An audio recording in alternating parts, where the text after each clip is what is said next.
The Energy Dialogues, brought to you by EnergyNow. The Energy Dialogues is a series of podcasts that showcases companies, events, and topics that are part of our energy industry. Today's Energy Dialogue guest is Jim McQuarrie from Joule Energy Services. And now, your host for today's Energy Dialogue, David Yeager. Welcome to Energy Dialogue. Let's talk about Joule Energy Service. You bet. I think because this is a people business, and you're the president, Jim, where did you start out in the oil patch, and what was the route you took from where you were to where you are? I think that's important. Well, I'm one of the old timers. I started in '76. Okay. With Dresser Titan running an N2 unit. All right. And then went to different service companies and spent 9 years at Halliburton, learning equipment, and ended up being a field soup with Halliburton. Okay. Then I left to start up my own business. Actually, I spent 2 years with Tom Whiting, Canadian Oilfield Stimulation. All right. So just to go back here, you've been doing the same thing, basically the derivatives. 40 years. All right. Well, no, you know what you're doing. Okay, Keep going. So Tom had, Yeah, I worked for Tom for a couple of years to learn the business side of the business. Okay. And then April Fool's Day, 1988, I started a company called Stimco Services Limited. Okay. With the first person I hired was my chemist, John Garner, who you know. Yeah. And he's still with me as our chemist now. Yeah. So we built that up to a specialized acidizing, remedial cementing nitrogen company. And in 1996, I sold it to Don McDonald with Sangel Cementers. Oh, okay. So I spent a year with Don, and we agreed when we did the transaction, we can't have two presidents. Yeah. I agreed to stay for a year. My experience with former owners is they're not the greatest employees. Exactly. Yeah. So we stayed for a year and then got the two companies blended. Then I left, and he went on to do what he did with the combination companies. Okay. And then from there, I did a bunch of little startups. I had a tank rental business, which sold to Peak Energy, and did some work with Lyle Callis on a startup company he had, compressor business. Okay. Went back in the tank rental business and retired 4 times. Yeah. And then in 2015, Dave Workland, who owns Joule Energy, Right. reached out to me and wanted me to do an evaluation of his company.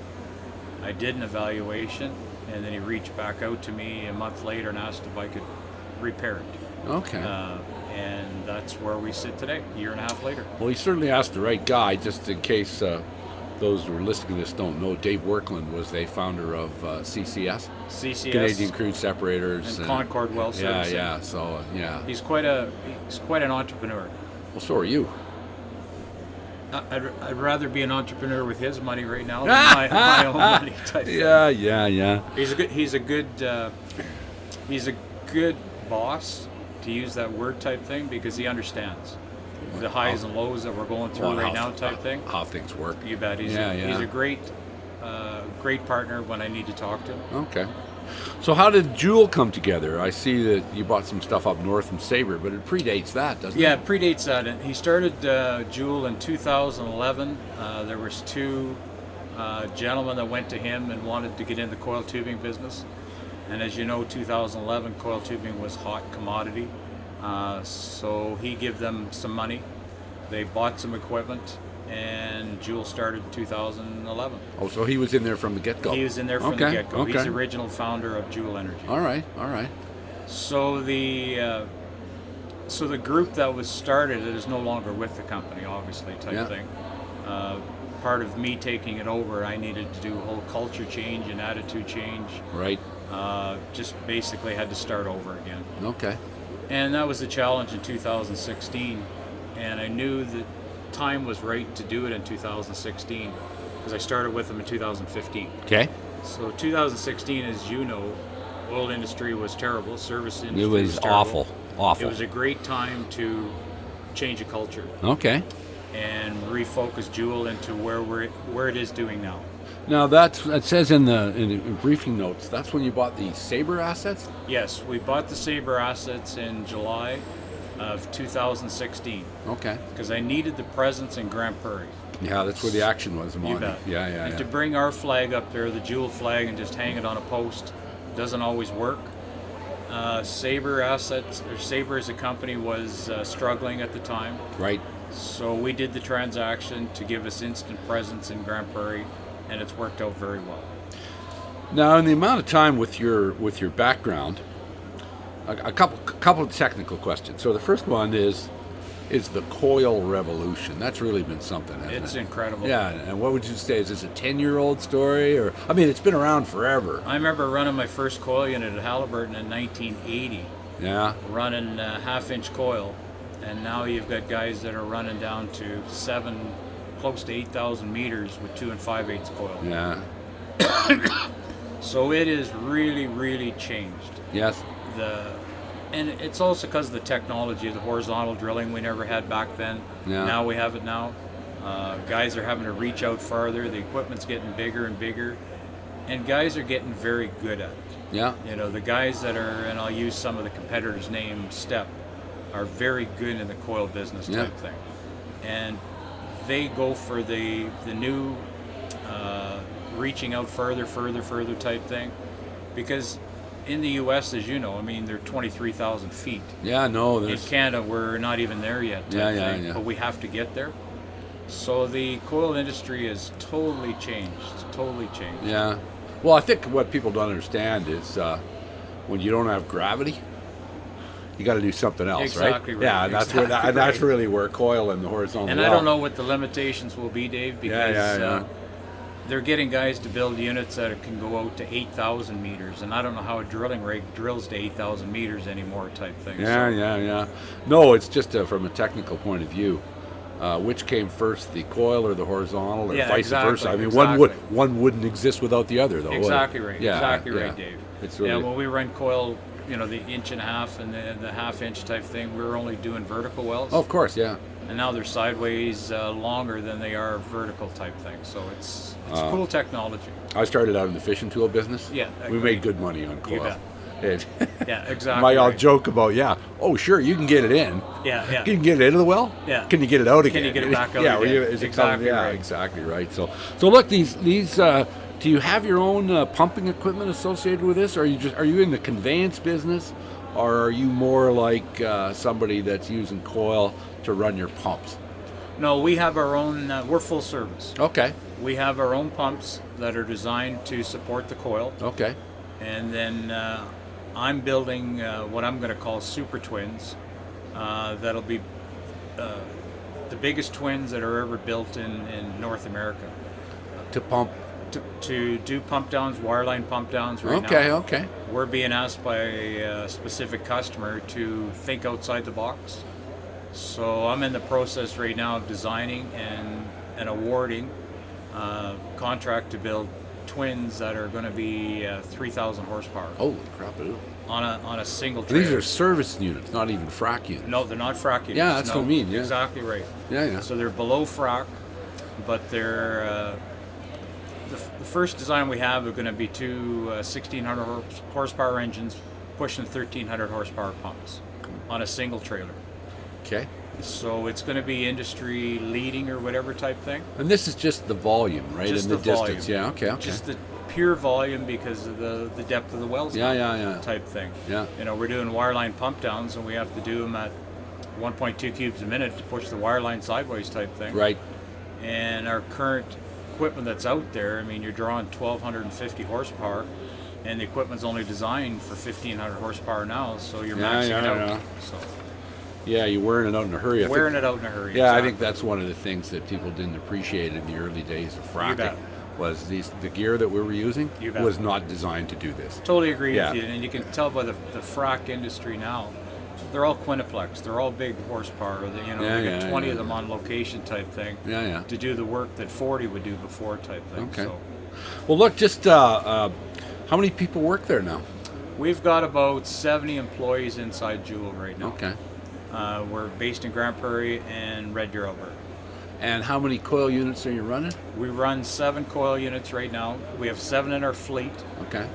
Currently running 5 of the units. Okay. The other 2 are parked because they're more geared for shallow stuff. All right. And we've changed direction with Joule. We're basically west of 5. West okay, of 6 you're going to go thing. after the big stuff. We're going to go after the big stuff. Although we don't have the capacity for the big stuff. Yeah. We've got a niche market. No, there's a lot of stuff in between. You bet. 6,000 meters and Yeah. above, we've got it covered. Of the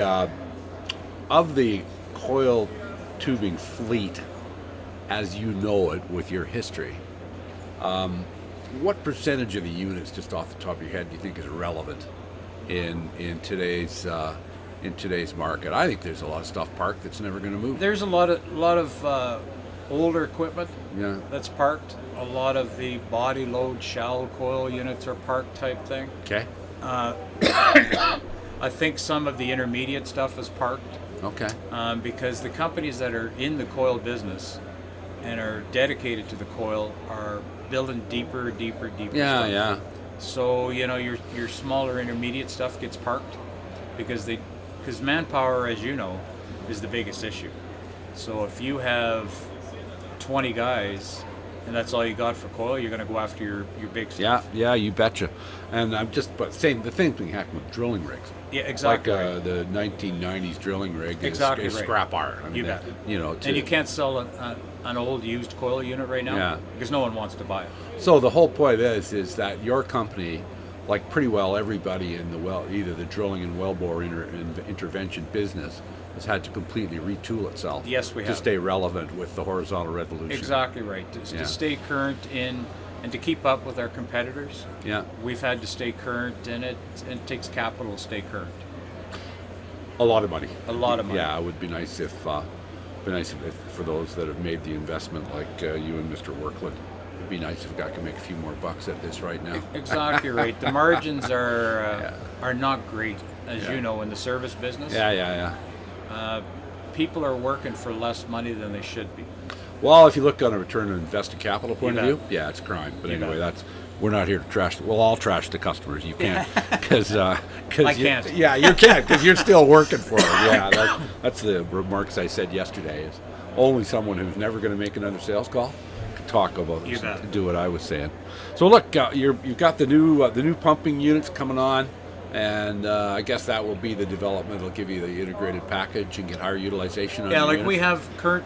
we currently have a fleet of pumpers now Yeah. to do everything we need to do, but this is the next generation Yeah, no. of pumping equipment. Yeah, that we need. yeah.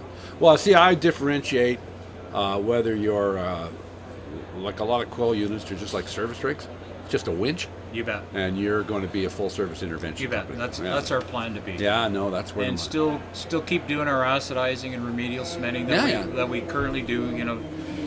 With John Garner, as I mentioned, we have a full service lab.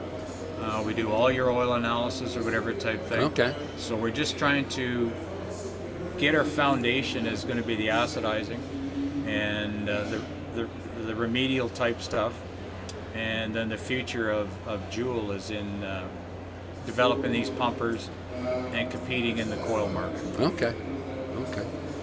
Well, look, you know what you're talking about. It's your company. Any parting remarks? Any last commercial you'd like to give the listeners? Well, I think what we need to do in the service business, I think we need to do more M&A.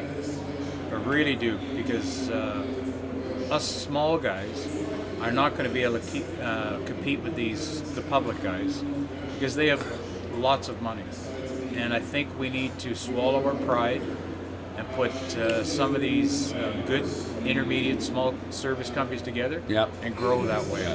And take the competition away. Don't compete with each other for the same job. Two medium companies competing. The only one that wins is the E&Ps. Well, the other thing is, the way I say it is, we need fewer CEOs per barrel. And Good analogy. Yeah, and my point is even if you can't raise prices, spread your fixed costs You bet. over a larger revenue base. I totally That's agree. what happened in the 90s. So, You bet. Enzyme and Precision, they just consolidated a bunch of small drillers. They didn't get to raise prices. The market bet. was still competitive, but they ran a better business. You bet. And I guess that's what you're saying. And I think that's what I'm saying too. I mean, you get 3 or 4 ma and pa's, I'll use the words type thing. Yeah. You can cut your overhead, you can cut your fixed cost or whatever type Yeah. thing. And you could make some money for the investors. Yeah. And I think that's where we need to go into the future type thing. Yeah. Well, the market indicates that with some of the activity that's taking place. You bet. The It's big, starting. The big pubco guys do. You The bet. private guys are a little more complicated. Exactly right. Yeah. Like the start of it was the Trican Canyon thing. Yep. So that let it be okay to do that type of Yeah, merger yeah. acquisition Yeah. type thing. Use their valuable paper. If you're willing to take paper, it's better than writing a check. Well, don't forget Total Savannah. Yeah, exactly. It wasn't as focused. Yeah, exactly. But it was more. It was same thing. Yeah, same much of thing. the same thing. You bet. So. You bet. Well, look, that's fantastic. Thanks a lot. Appreciate it, Dave. You got a great passion for the industry. You tell your story very well. Thanks so much. Thank you, Dave. Appreciate your time. Thanks for listening, everyone. We encourage you to share this broadcast in your social media channels. Until next time, have a great day.